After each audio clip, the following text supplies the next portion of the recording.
शिव पुराण ये महादेव की आरती, भवसागर से भक्तों को है तारती। श्री शिव पुराण ये महादेव की आरती, भवसागर से भक्तों को है तारती। श्री शिव पुराण ये महादेव की आरती, भवसागर से भक्तों को है तारती। श्री शिव पुराण ये महादेव की आरती, भवसागर से भक्तों को है तारती।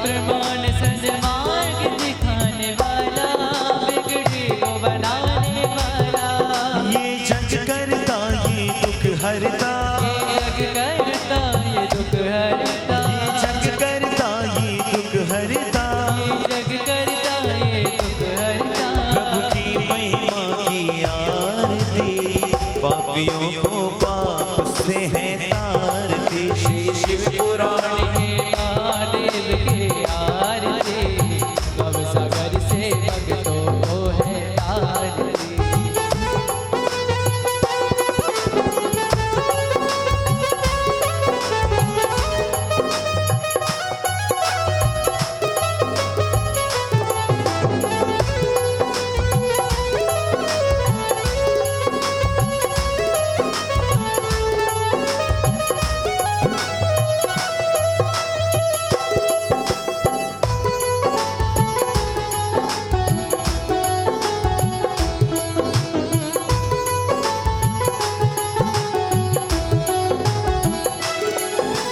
गंगधार है मुक्तिधार, पापों को मिटाने वाला, शिव दर्श कराने वाला। ये गंगधार है मुक्तिधार, पापों को मिटाने वाला, शिव दर्श कराने वाला। आधार यही संसार यही, आधार यही संसार यही, आधार यही संसार यही, आधार यही संसार यही। जग के मंगल की आरती, भवसागर से भक्तों को है तारती। श्री शिव पुराण ये महादेव की आरती, भवसागर से भक्तों को है तारती।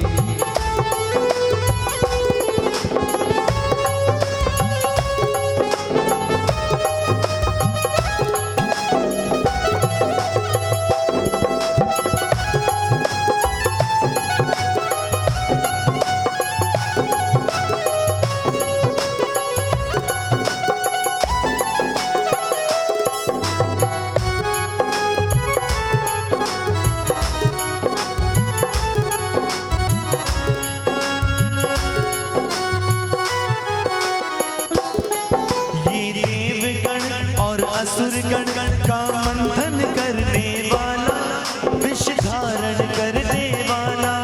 ये देवगण और असुरगण का मंथन करने वाला, विष धारण करने वाला।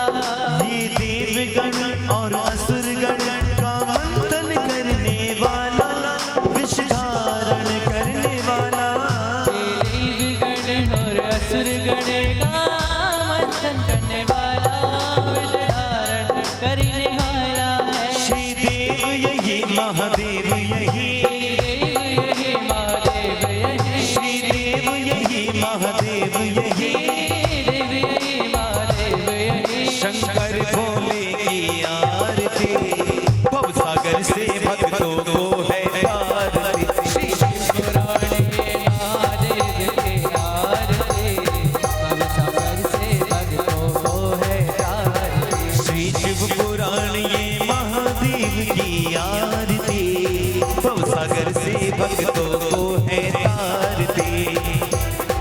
भगवान की है आरती, भवसागर से भक्तों को है कर्पूर गौरम करुणावतारम संसार सारम भुजगेन्द्रहार सदा वसंतम हृदयानि विन्दे भवं भवानी मंदार माला कुलकाली काली दीपाली माला कुचेकराय दिगंबराय दिगंबराय नमः शिवाय ओम नमः शिवाय। तुमेव माता पिता तुमेव बंधु सखा तुमेव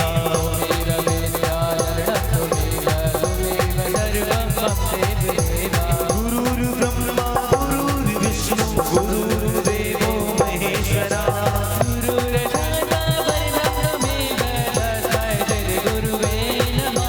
तस्मै श्री गुरुवे नमः तस्मै श्री गुरुवे नमः।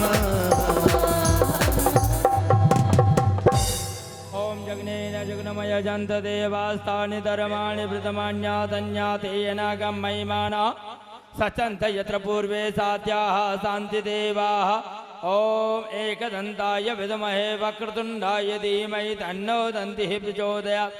ओम गणाम्बिकायै च विद्महे कर्मसिद्ध्यै च धीमहि तन्नो गौरी प्रचोदयात्। ओम तत्पुरुषाय विद्महे महादेवाय धीमहि तन्नो रुद्रः प्रचोदयात्। नानादुकुन्दपुष्पाणि दः कालोद्भवानि च पुष्पाञ्जलिर्मया दत्तो ग्रहणं परमेश्वरो सांगाय सपरिवाराय सायुधाय सशक्तिकाय सवाहनाय शाम्ब सदा शिव चरणारविन्देषु मंत्र पुष्पाञ्जलिं समर्पयामि।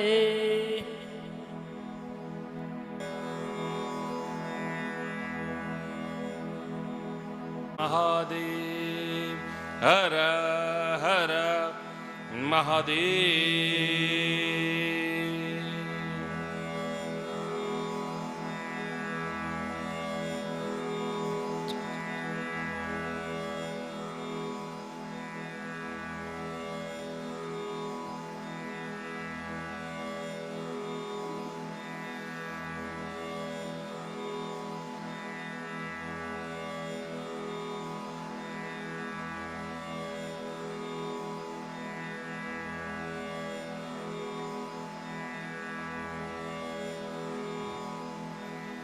बोलिए शंकर भगवान की जय। शिव महापुराण की जय। ओम वंदे देव उमापतिं सुरगुरुं वंदे जगत्कारणम्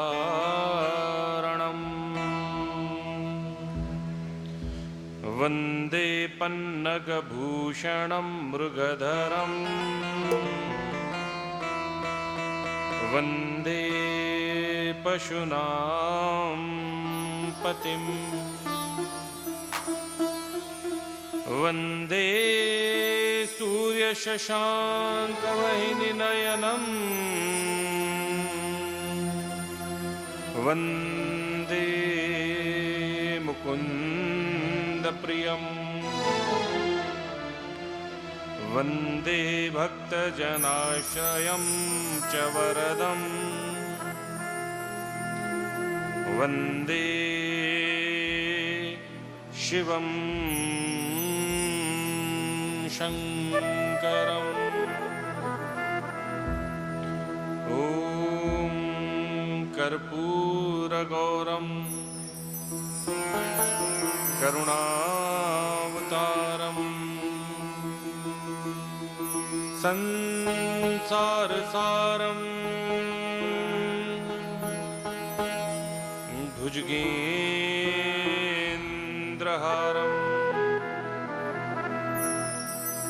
सदा वसन्तं हृदयारविन्दे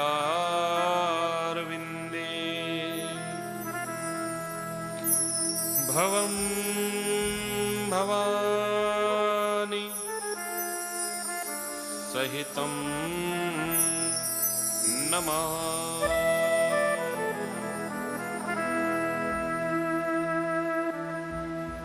ॐ सुंदरम ओंकार सुंदरम शिव सुंदरम शिव नाम सुंदरम ओम सुंदरम ओंकार सुंदरम शिव सुंदरम ओंकार सुंदरम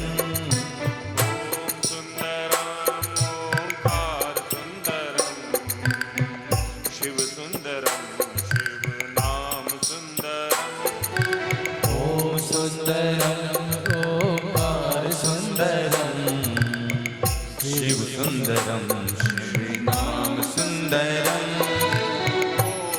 सुंदरम ओंकार सुंदरम शिव सुंदरम शिव नाम सुंदरम ओम सुंदरम ओंकार सुंदरम शिव सुंदरम शिव नाम सुंदरम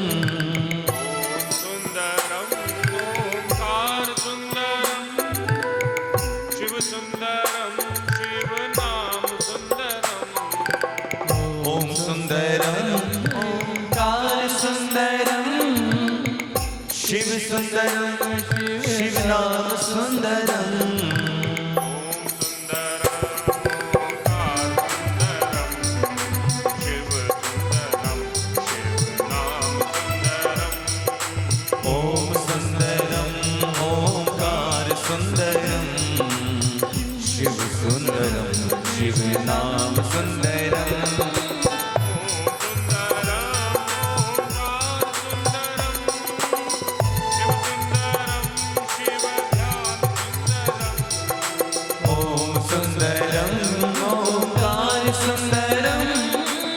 शिव सुंदरम शिव नाम सुंदरम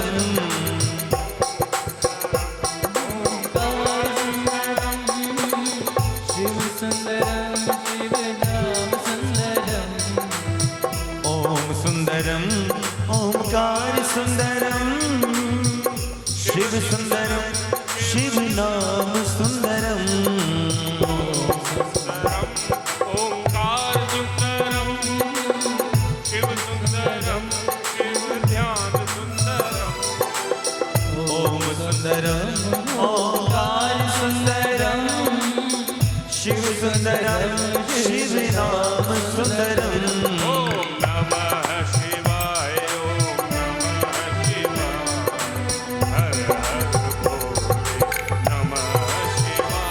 ओम नमः शिवाय ओम नमः शिवाय हर हर भोले नमः शिवाय विश्वेश्वराय शिव विश्वेश्वराय हर हर भोले नमः शिवाय विश्वेश्वराय शिव विश्वेश्वराय हर हर भोले नमः शिवाय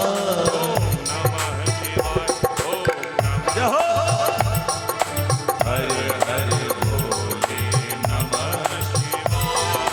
नमः शिवाय ओम नमः शिवाय हर हर भोले नमः शिवाय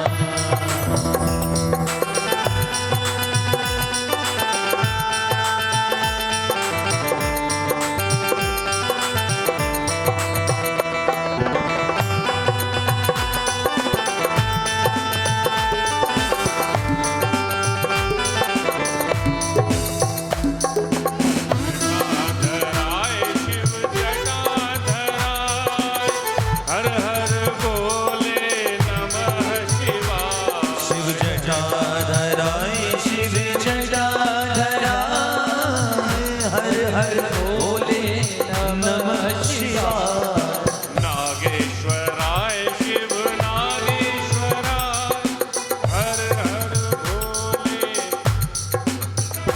शिव रामेश्वराय शिव रामेश्वराय हर हर भोले नमः शिवाय ओम नमः शिवाय ओम नमः शिवाय हर हर भोले नमः शिवाय नमः शिवाय ओम नमः शिवाय हर हर भोले नमः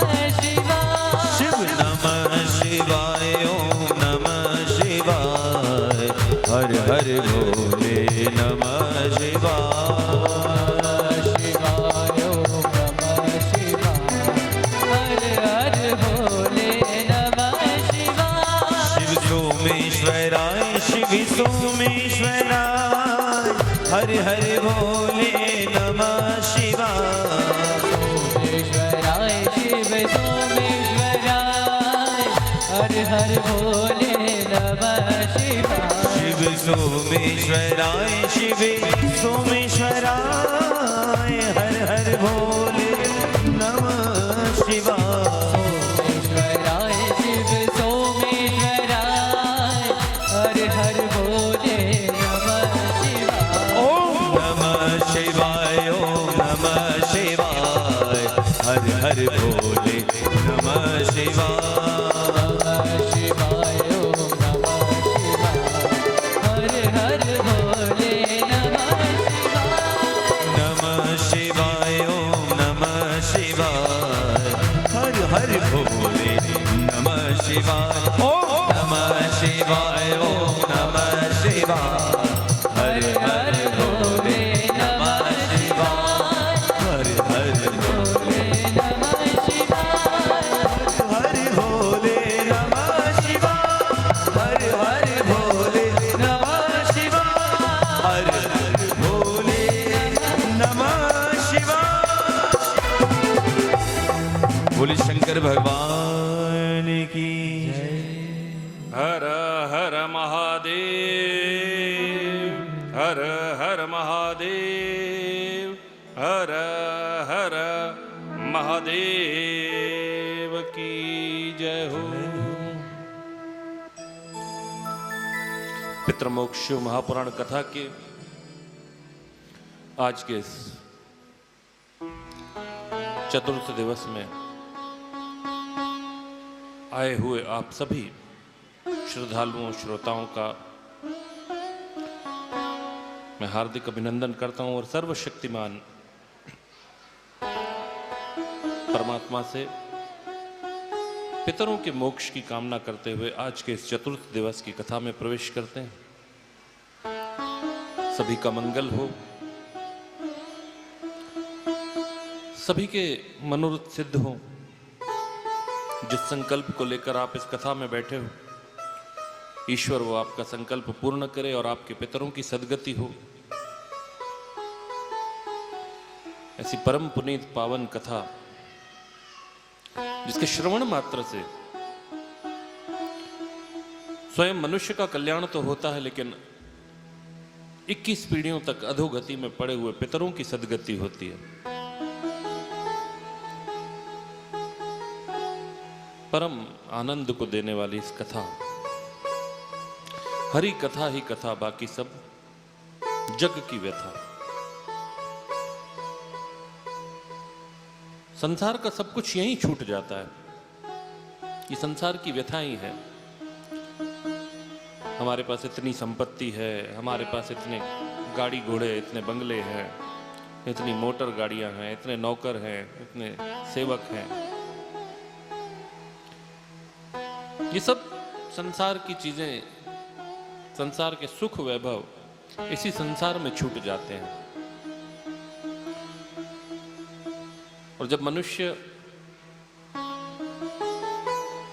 मरकर यमलोक में पहुंचता है तो यम के दूत भी पूछते हैं कि तुम साथ में क्या लाए,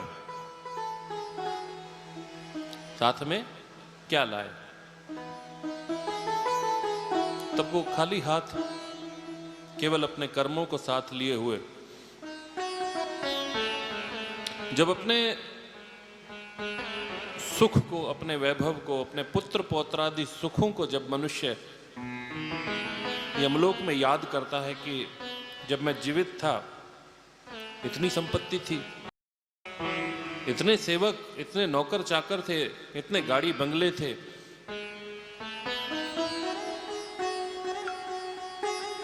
तब यमदूत कहते हैं कहाँ है तुम्हारे सुख, कहाँ है तुम्हारी संपत्ति, कहाँ है तुम्हारे पुत्र पौत्र। तो मनुष्य भी देखता है कोई तो हो जो मेरी रक्षा करे।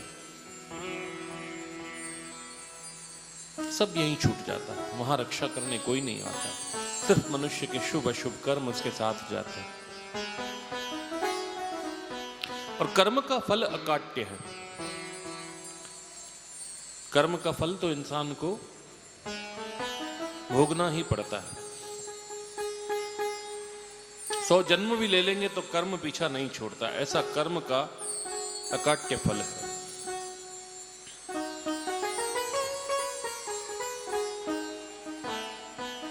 भीष्म पितामह तीरों की शैया पर लेटे हुए हैं, जगह जगह उनको तीर चुभे हुए, लहूलुहान अवस्था, शरीर से जहां जहां तीर चुभे वहां से रक्त बह रहा है।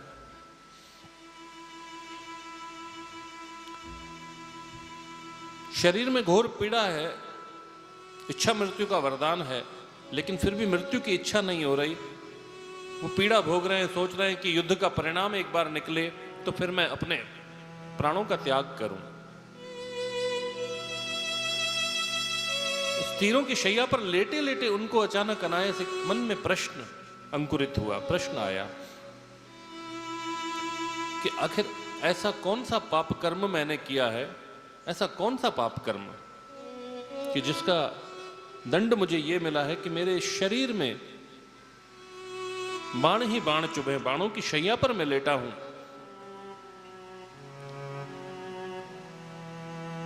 जब उनकी गर्दन लुढ़क रही थी तो उन्होंने स्वयं अर्जुन को बोला कि अर्जुन एक तीर यहां भी चला दे ताकि सराहना मिल पाए। मस्तक पर भी तीर चुभा हुआ है। और ऐसी पीड़ा को सहते हुए मन में अचानक प्रश्न आया कि ये किस पाप कर्म का दंड है जो आज मुझे भुगतान करने के लिए ऐसा कठिन दुख झेलना पड़ रहा है। और बहुत बड़े योगी थे, बहुत बड़े पुण्यात्मा थे। भीष्म पितामह का अगर आप जीवन देखेंगे तो उनके ऊपर भी एक शास्त्र लिखा जा सकता है, इतने।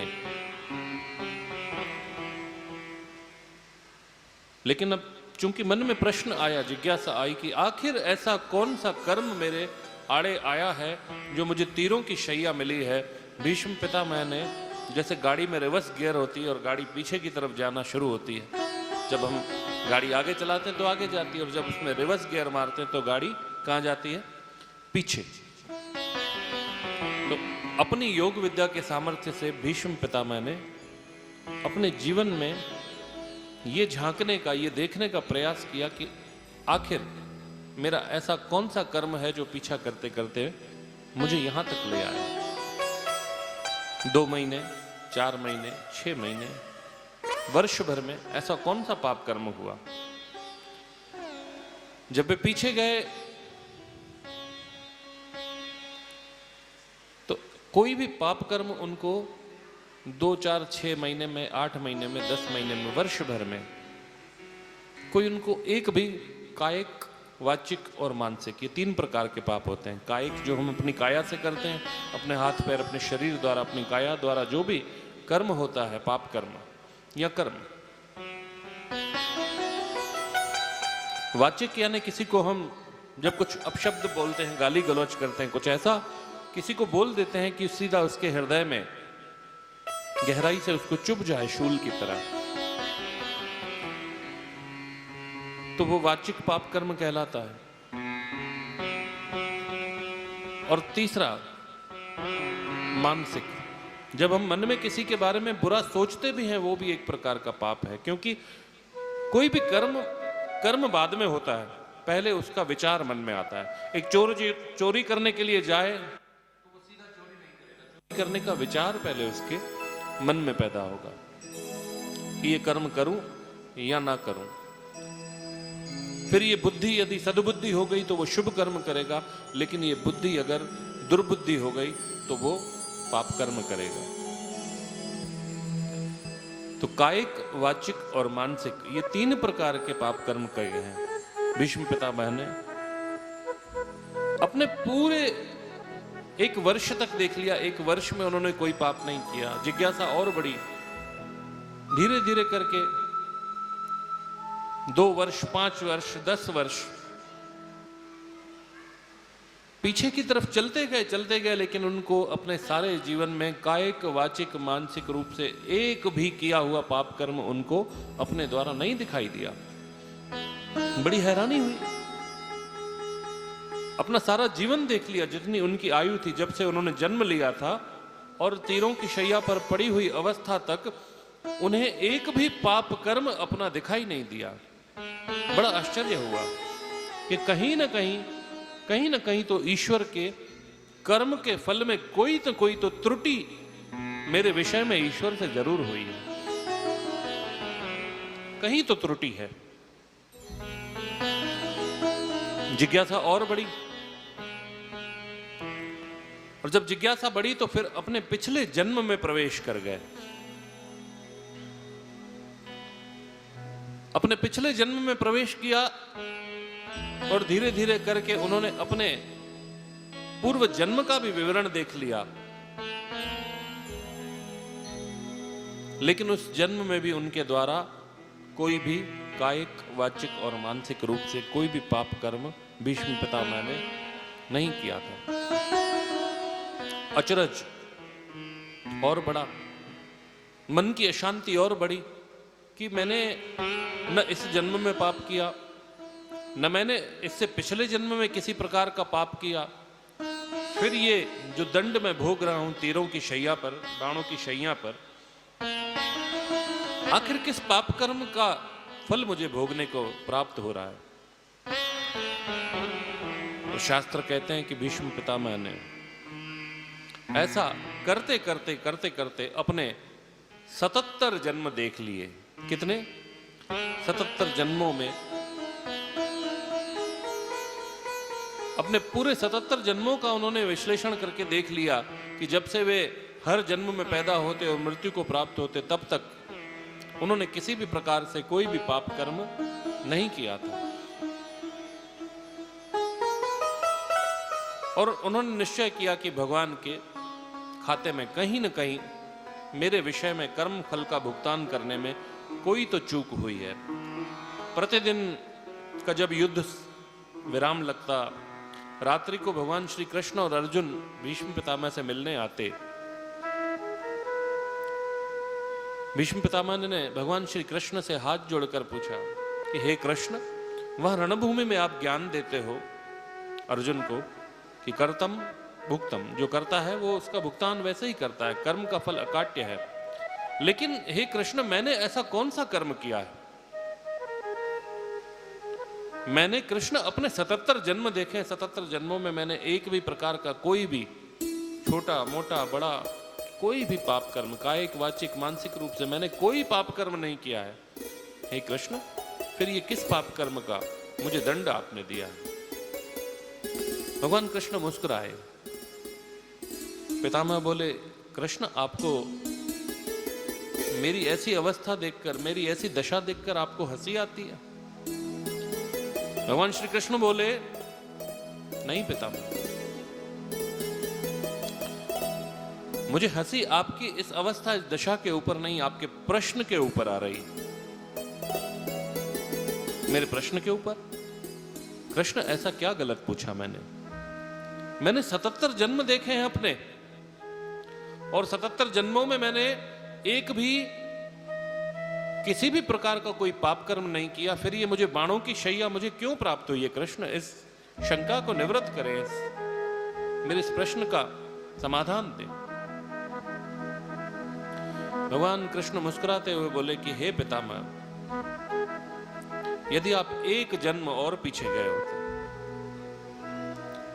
अब एक जन्म और पीछे गए होते तो शायद ये प्रश्न आप मुझसे नहीं करते। लेकिन 77 जन्मों की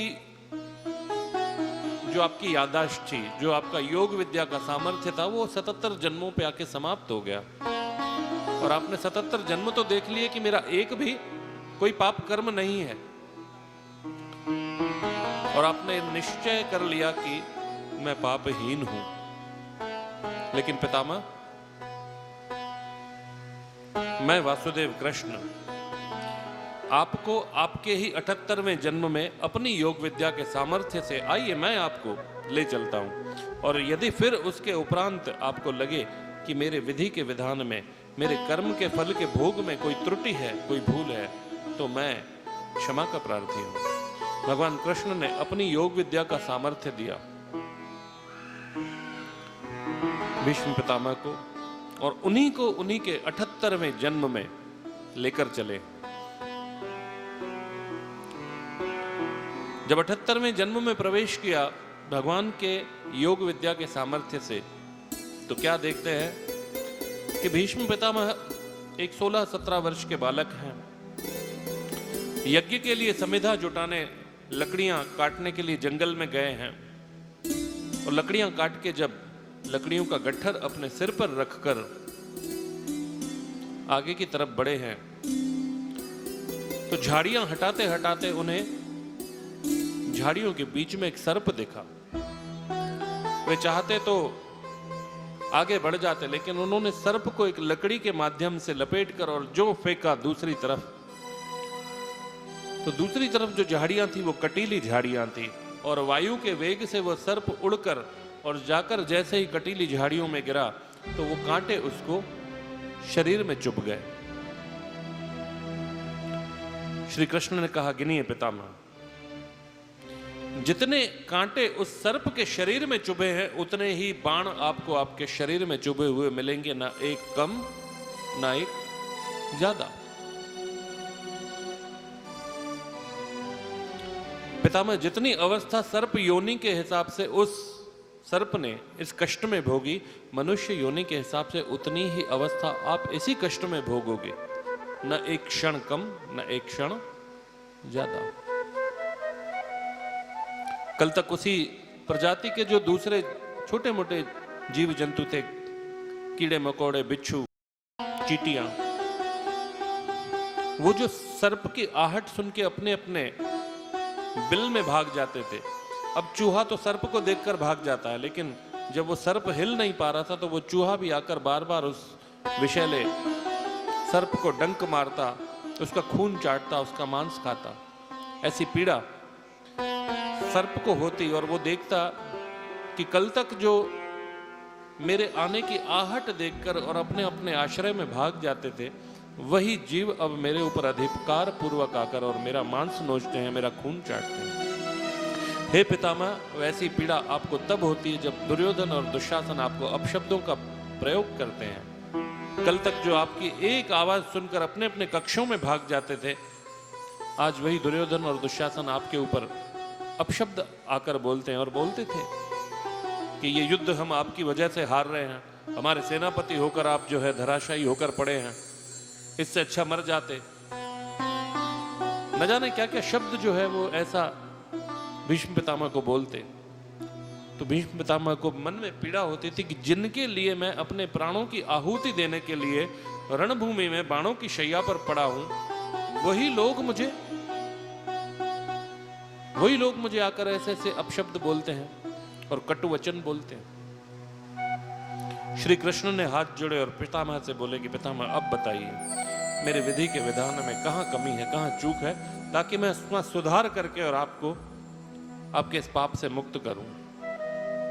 पितामह ने हाथ जोड़े, नहीं कृष्ण, कोई त्रुटि नहीं है तुम्हारे कर्म के फल के भोग में, त्रुटि तो मनुष्य के मन में है, मनुष्य की बुद्धि में है। हम जहां पहुंच नहीं पाते वहां हम ईश्वर को गलत ठहरा देते हैं कि ये ईश्वर ने हमारे साथ गलत किया। अक्सर लोग बोलते हैं कि हमने तो किसी के साथ गलत किया नहीं है, फिर हमारे साथ ऐसा क्यों? हम तो कभी किसी का बुरा चाहते नहीं है, फिर हमारे साथ बुरा क्यों होता है? तो मनुष्य की मति, मनुष्य की बुद्धि जहां तक जाती है वहां तक बोल पाता है, लेकिन जब ऊपर वाले का खाता खुलता है तब हम मौन हो जाते हैं कि अरे ये कर्म हमने किया। तो इसीलिए कर्म जो है जब तक फल नहीं देता तब तक पीछा नहीं छोड़ता, और कर्म मनुष्य के अधीन है। आपको क्या कर्म करना है, क्या नहीं करना है, ये बिल्कुल आपके हाथ में है। कर्म प्रधान जीवनम, मनुष्य का जीवन जो है कर्म प्रधान है। इसलिए ईश्वर श्रीमद् भगवद गीता के माध्यम से भगवान क्या कहते हैं? कर्म कर, फल की इच्छा मत कर, क्योंकि तेरे अधीन जो है वो कर्म ही है। और तू चाहेगा कि मैं ये कर्म कर लूं और इसका फल भी मुझे ये मिले, तो याद रखना कि फल जो है ईश्वराधीन है, वो भी आपको आपके कर्म के अनुसार ही मिलता है। इसलिए सोच समझ कर कर्म कीजिए, मन से, वचन से, कर्म से किसी का बुरा मत कीजिए। जितना हो सके इस मनुष्य जन्म को जब हम लेकर आए हैं परोपकार में, क्योंकि छोटे मोटे कर्म ही जो है वो बड़ा परिणाम लेकर आते हैं जीवन में। अपने अपने शक्ति और सामर्थ्य के अनुसार अपने अपने कर्मों में सुधार लाते रहिए, प्रयास करते रहिए। अक्सर जब हम भक्ति में भाव में बैठते हैं मन जरा विचलित होने लगता है, मन इधर उधर भागता है, मन न जाने क्या क्या कल्पनाएं करता है, मन की दिशा उल्टी होती है। आप भक्ति में जाएंगे वो भक्ति से विमुख होगा, आप शुभ कर्म की ओर बढ़ेंगे वो पाप कर्म की ओर प्रेरित करेगा। इसीलिए कभी भी मन की आवाज सुनकर और वो कर्म मत कीजिए, अपनी आत्मा की आवाज सुनिए। मन हमेशा लालच में डालेगा आपको कि ये कर लो, क्योंकि इसमें आपका स्वार्थ है, केवल इसी में आपका भला है। लेकिन आत्मा की जो आवाज होती है वो परमात्मा की आवाज होती है, और आत्मा कहती है कि आज तो कर लोगे, लेकिन कल क्या? अभी तो आनंद आएगा, लेकिन बाद का क्या? आत्मा परिणाम की चिंता पहले करती है और परिणाम सीधा सामने लाकर रखती है कि अब देखो। मन कहेगा खा लो तंबाकू, कुछ नहीं होता। आत्मा कहेगी कैंसर हो सकता है। परिणाम यह है, अगर तू भुगतान करने के लिए तैयार है तो हो सकता है, ये इसका परिणाम है, लेकिन भुगतान करने के लिए तू तैयार है, तेरी इच्छा। और मन कहता है अरे कुछ नहीं होता, खा लो। हम मन की बात मान लेते हैं और वही ठान लेते हैं, और फिर जब परिणाम अगर कुछ बुरा आता है सामने तो हम कहते हैं कि अरे ये हमारे साथ ही ऐसा क्यों हुआ? इसीलिए हुआ क्योंकि आत्मा की परमात्मा की आवाज नहीं सुनी, और जो परमात्मा के विरुद्ध जाता है उसको तो भुगतान करना ही है। कभी भी आप कोई काम करोगे देखना दो आवाजें आती हैं, करूं या ना करूं। तो जिसका परिणाम हमेशा अच्छा ना हो वो मन की आवाज है। परिणाम की चिंता किए बगैर जो काम हो जाए वो मन की आवाज है, लेकिन परिणाम की चिंता करते हुए, भले बुरे का विचार करते हुए, अपने पराये का सबका अच्छा सोचते हुए जो कर्म होता है वह आत्मा की आवाज होती है। आत्मा कभी भी किसी का बुरा नहीं चाहती, शत्रु का भी बुरा नहीं चाहती। जो शत्रु का भी बुरा न चाहे,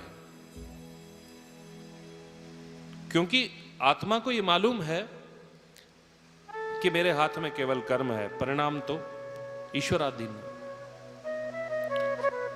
हम किसी को गाली दें, कुछ बुरा बोलें, कुछ उसको गंदगी उठाकर मारें, कीचड़ मारें, तो सामने वाले को गाली लगे ना लगे, वो उसको स्वीकार करे ना करे, ये तो बाद का विषय है। पहले तो हमारा मुंह गंदा हो गया। सामने वाले को हम कुछ कीचड़ उठाकर फेंक कर मारे, उसको लगे ना लगे ये तो बाद का है, लेकिन पहले तो हमारा हाथ गंदा हो गया। तो इसीलिए सब कर्म मनुष्य के अधीन है। और ऐसा नहीं, शास्त्र आपका हर कदम कदम पे मार्गदर्शन करते हैं। सत्संग में आपको वाणी मिलती है, क्या कर्म करने योग्य हैं, क्या कर्म त्यागने योग्य हैं। सदगुरु, संत, ऋषि, मुनि, महात्मा, धर्मशास्त्र सब आपका मार्गदर्शन कर रहे हैं। लेकिन फिर भी हम मन की वाणी को सुन सुनकर उसको मानकर इतना मन को बढ़ावा दे देते हैं कि हमें आत्मा की आवाज सुनाई नहीं देती। इसीलिए सदैव अपने कर्मों पर लगाम कस के रखिए।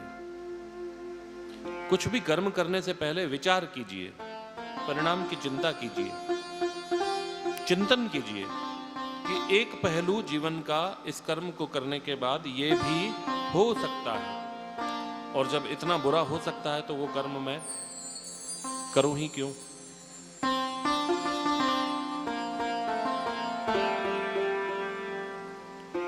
उन्हीं कर्मों के बीच जो पितृपक्ष में एक कर्म आता है, पिंडदान इत्यादि कर्म,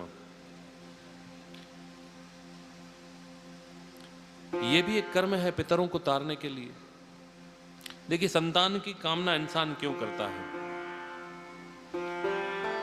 हमारे वंश में वृद्धि हो, हमारे पीछे कोई करने वाला हो, हमारे भी पिंडदान तर्पण हमारी संतान करती रहे, इसीलिए जो है हमारी वृद्धावस्था बुरी ना हो। इन बातों को मन में रखकर ही कोई व्यक्ति संतान की कामना करता है कि हमारी संतान होगी। पाल पोस कर माता पिता बड़ा करते हैं औलाद को, अपना कर्तव्य कर्म निभाते हैं, और उन्होंने अपना कर्तव्य कर्म पूर्ण किया। एक बीज से लेकर एक वृक्ष का रूप दिया संतान को, तो संतान का भी यह फर्ज होता है, यह कर्तव्य होता है कि अपने पैदा करने वाले को, अपने पालन पोषण करने वाले माता पिता को फल भी दे और छाया भी दे। लेकिन संसार की कुसंगतियों में पड़ के जिन घरों से पितरों के निमित्त भोजन निकलना बंद हो जाता है, पिंडदान इत्यादि क्रियाएं बंद हो जाती हैं, वहां पितर अतृप्त रहते हैं कि हमने सारा जीवन दे दिया, सारा जीवन न्यौछावर कर दिया अपनी संतान के ऊपर। कभी स्कूल में भरने के लिए पैसे नहीं थे, लेकिन फिर भी तुम्हारी पढ़ाई नहीं रोकी। कहां कहां से ला ला के माता पिता ने अपनी संतान की विद्या को पूर्ण किया। घर में कोई सुख सुविधाएं नहीं थी, फिर भी जुटाते रहे, दुनिया की भागम भाग करते रहे कि संतान सुखी रहे।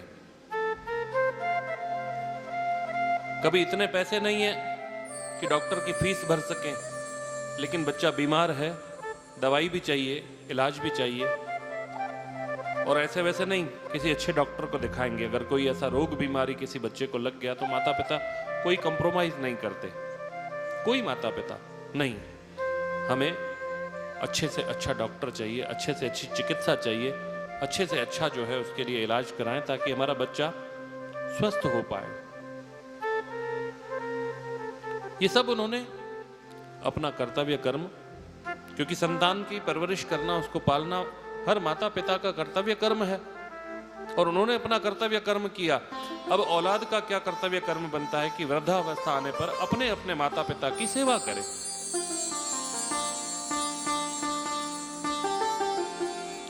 वृद्धावस्था आने पर जो वृद्ध माता पिता की सेवा करता है वो उनके इस ऋण से छूट जाता है। 3 प्रकार के ऋण कहे गए हैं: देव ऋण, गुरु ऋण और पितृ ऋण। आप जब भगवत भक्ति करते हो तो आप देव ऋण से, देवताओं की पूजा करते हैं तो देवताओं के ऋण से छूटते हैं।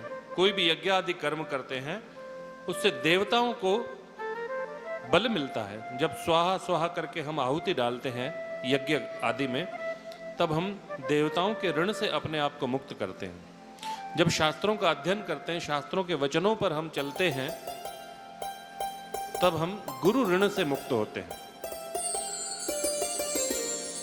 लेकिन पितरों के ऋण से कैसे मुक्त हो? पितृ ऋण,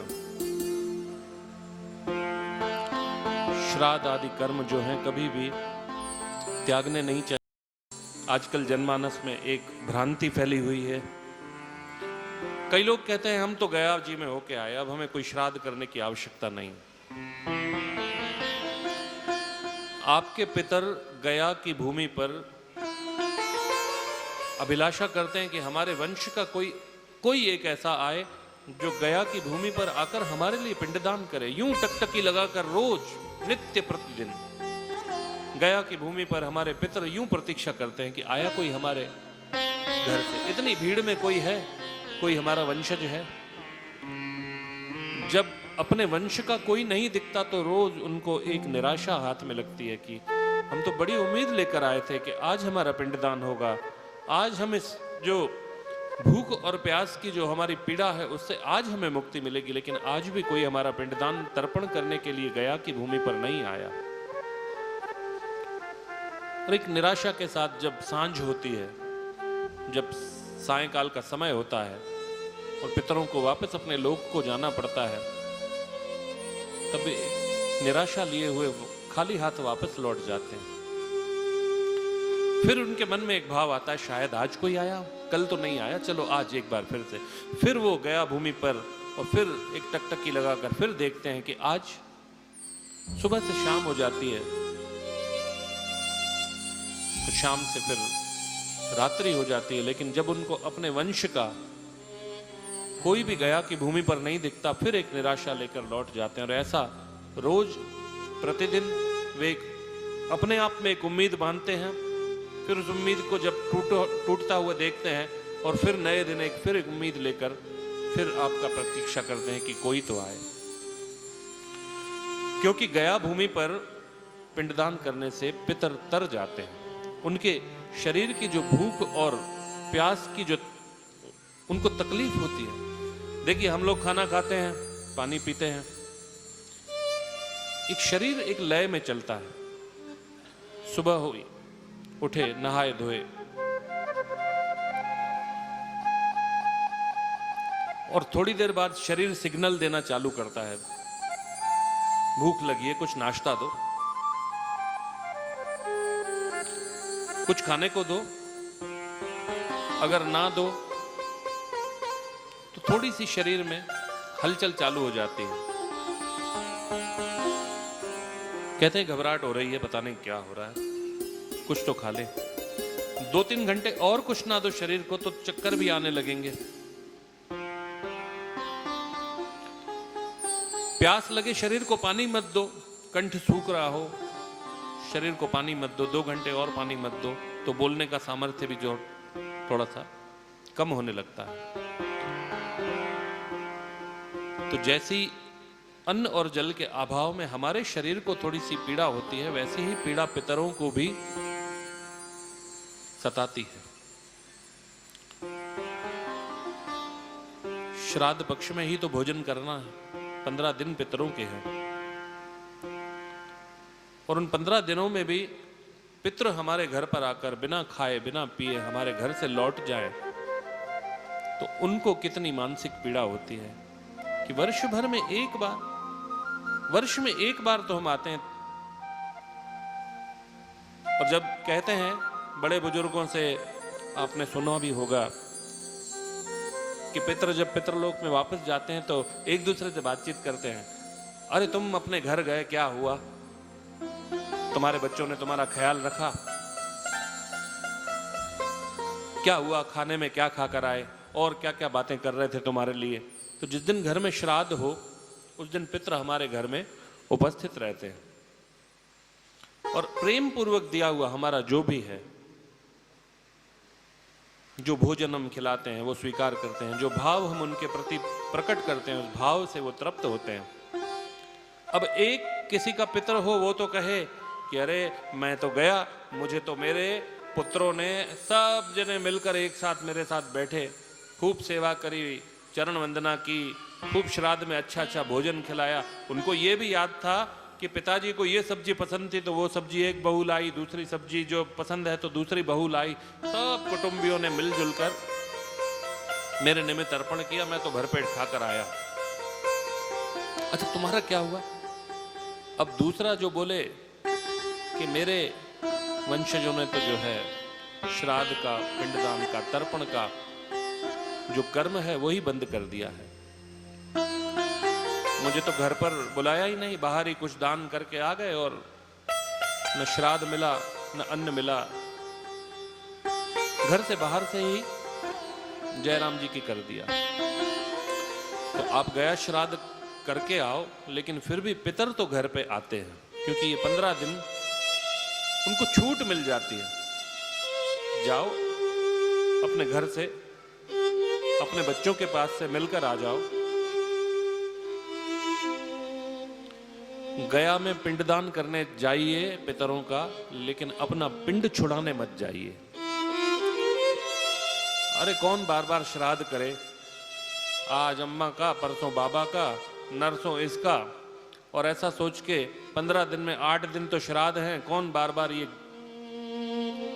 ऐसा सोचकर अगर हम सोचें कि गया श्राद्ध करके आए और हमारे पितरों को कोई आवश्यकता नहीं, अब हम तो गया जी होकर आए, हमें श्राद्ध की कोई हमारे पितरों को आवश्यकता नहीं, ऐसा भाव रखकर जो अपना पिंड छुड़ाने के लिए जाता है उसके पितर हमेशा अतृप्त ही रहते हैं। गया की भूमि पर जाइए अपने पितरों को तारने के लिए, कि भूख और प्यास से जब वो व्याकुल होते हैं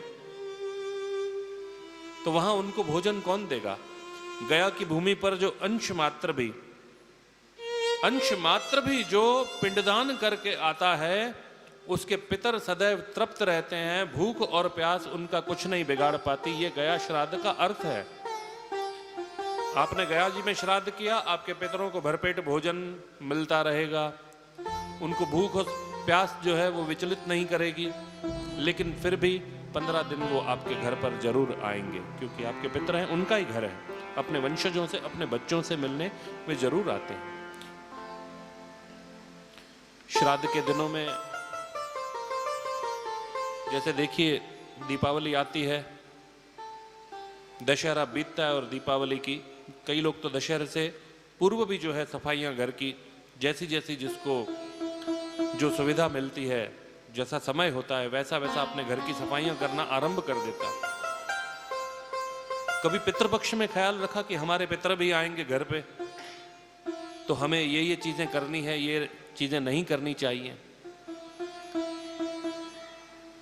साल भर आपके घर की छत गंदी पड़ी रहे कोई दिक्कत नहीं, 15 दिन पितरों के घर की छत को साफ रखिए।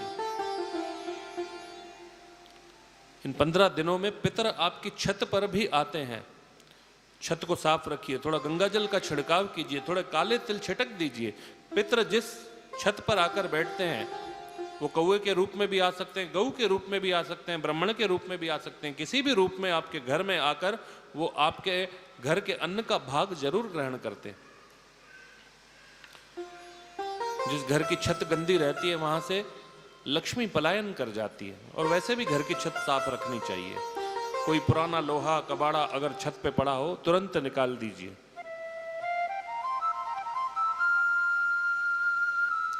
खास करके श्राद्ध पक्ष में तो बिल्कुल छत को साफ रखना चाहिए।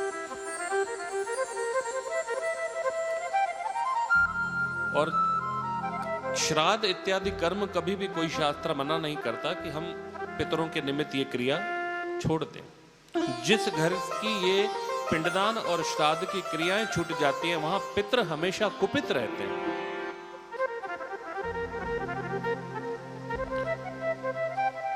पितरों को पीड़ा होती है, वो देखते हैं कि हमने अपना सारा जीवन दिया, सब कुछ दे दिया, कोई अभिलाषा जीते जी तो रखी नहीं, लेकिन मरणोपरांत भी आप इतना नहीं कर सकते।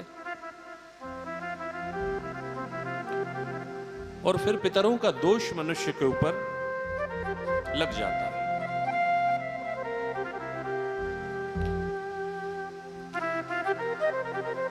देखिए मरणोपरांत तो इंसान अपनी अपनी श्रद्धा, अपने अपने भाव के अनुसार अपने पूर्वजों के लिए, अपने पितरों के लिए जो भी दान है, जो भी पुण्य है, जो भी पिंडदान है इत्यादि कर्म करता है। लेकिन सच्ची सेवा वास्तव में जीते जी भी है। मरणोपरांत तो करना ही है, मरणोपरांत तो करना है अपने पितरों के लिए, लेकिन जब तक जीवित हैं, जब तक साथ में हैं, कद्र कीजिए। जीते जी अगर कद्र नहीं करते और फिर जब वो निकल जाते हैं, हाथ से छूट जाते हैं, तब उनकी याद में आंसू बहाने से सिर्फ पश्चाताप ही हाथ में लगता है। अभी विगत कुछ समय ऐसा बीता कोरोना काल का, घर के लोग एक दूसरे से नहीं मिल पा रहे, रिश्तेदार आपस में एक साथ एकजुट नहीं हो पा रहे, इंसान इंसान से डरने लगा। ऐसा कठिन समय आपने हम सभी ने देखा है। और इस कठिन समय में कई लोग हमारे हाथ से यूं निकल गए जिनकी कोई उम्मीद नहीं थी, जिनके प्रति कभी ऐसा कुछ सोचा नहीं था। बहुत सारे कार्य थे, बहुत सारी बातें थी, जो कहनी थी, बहुत लड़ाइयां भी करनी थी, बहुत कुछ बोलना था, बहुत कुछ सुनना था उनसे, लेकिन उन्होंने हमारा साथ आधे में छोड़ दिया। तो जीते जी इंसान की कद्र कीजिए, मरने के बाद केवल पश्चाताप हाथ में लगता है। कर लो मां को प्रणाम, अपने पिता को प्रणाम।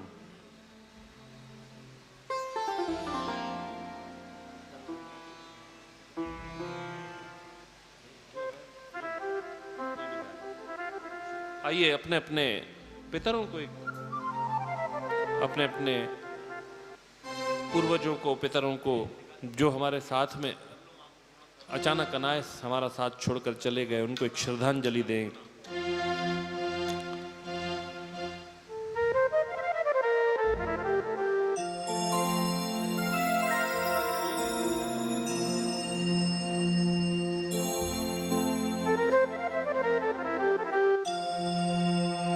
बोले शंकर भगवान की जय।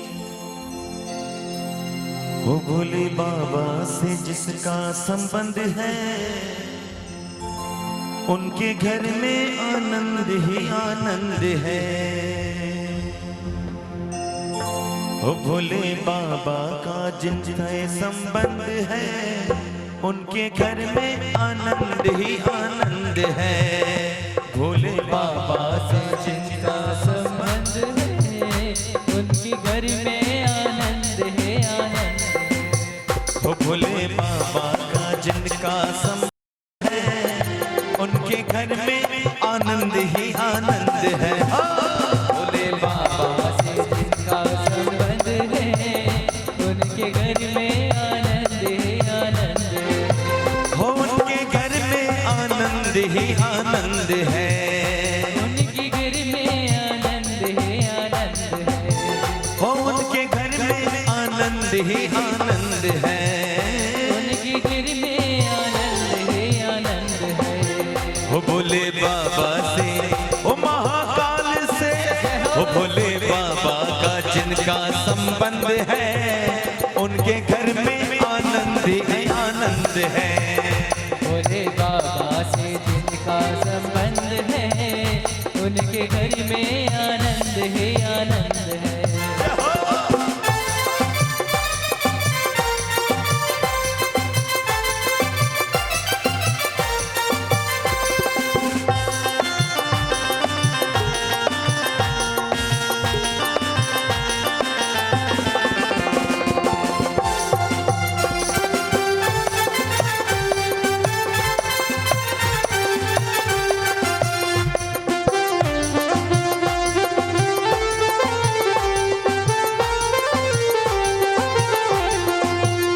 डोर जीवन की सौंप शिव के नाम को, डोर जीवन की सौंप शिव के नाम को। और डोर जीवन की सौंप शिव के नाम को। डोर जीवन की सौंप शिव के नाम को। बाबा कर देगा तेरे हर काम को। बाबा कर देगा तेरे हर काम को। देखो कण कण में छाई सुगंध है, देखो कण कण में छाई सुगंध है।